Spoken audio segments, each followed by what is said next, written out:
Sonic the Hedgehog 4 Episode 3 is finally out, and it's about as mid as you'd expect.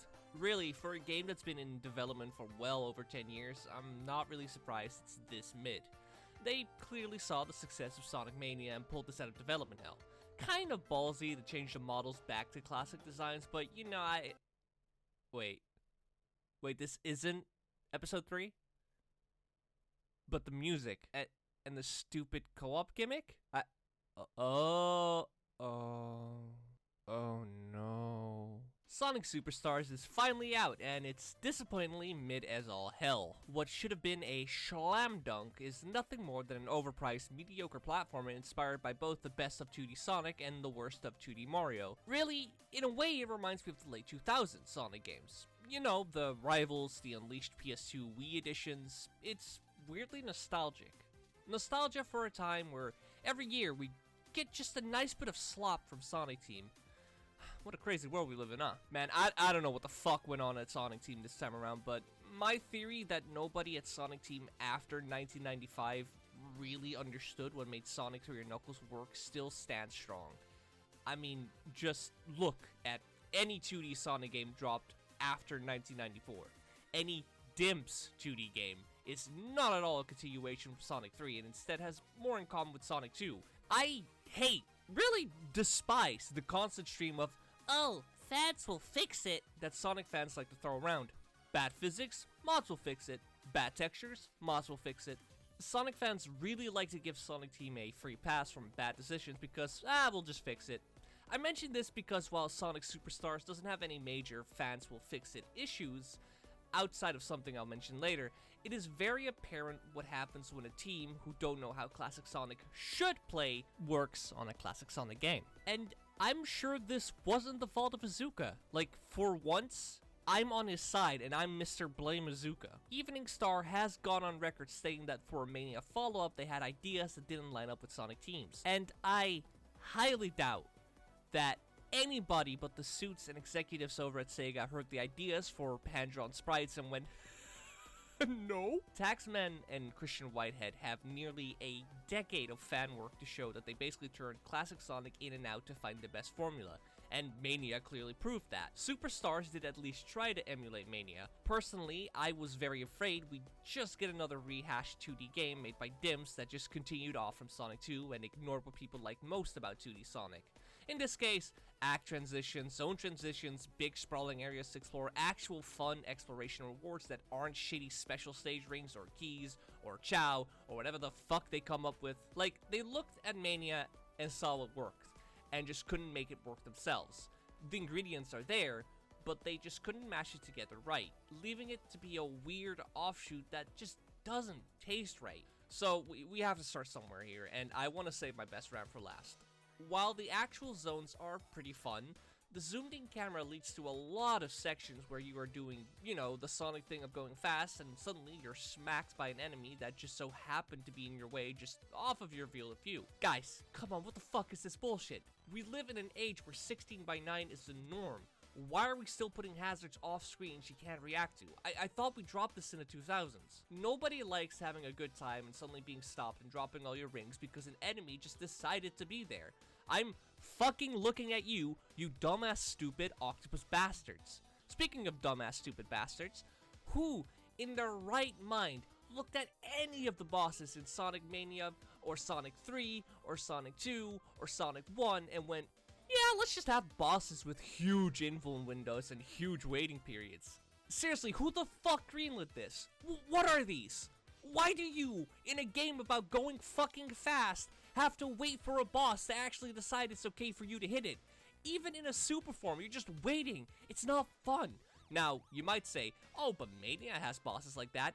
Yeah, at the fucking end! The Phantom Egg has waiting periods for sure, but it's the final boss. It's allowed to do that. That's the staple of most final bosses. Even early bosses like Heavy Shinobi are quick in their waiting periods. You're not standing around for 10 seconds while the boss dusts itself off and spends another 20 doing an attack in the background before you can hit her once. And you know what makes a long boss fight even worse? Bad music. Alright, June. Let me keep it real with you.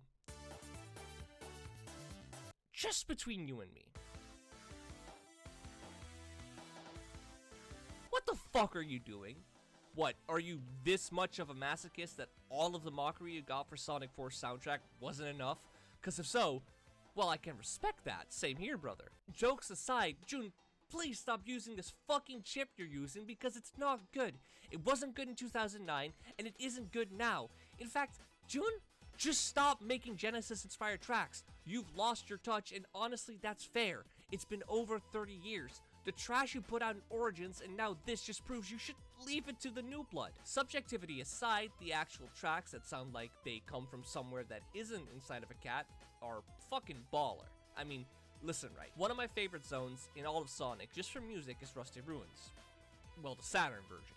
And Lagoon City Act 2 is right up that wheelhouse. Right there with the good future version of Tidal Tempest.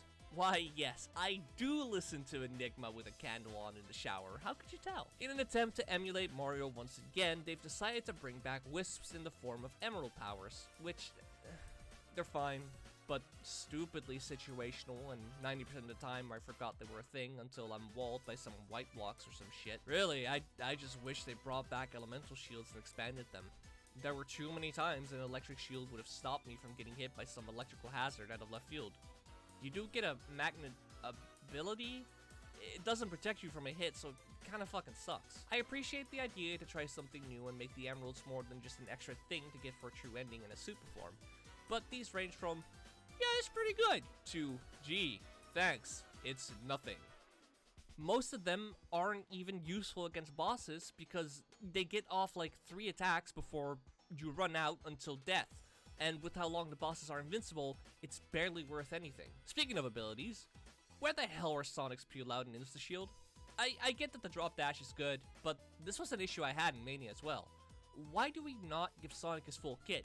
Peel Out, I can miss, because it is just a spin dash, but you're not invulnerable.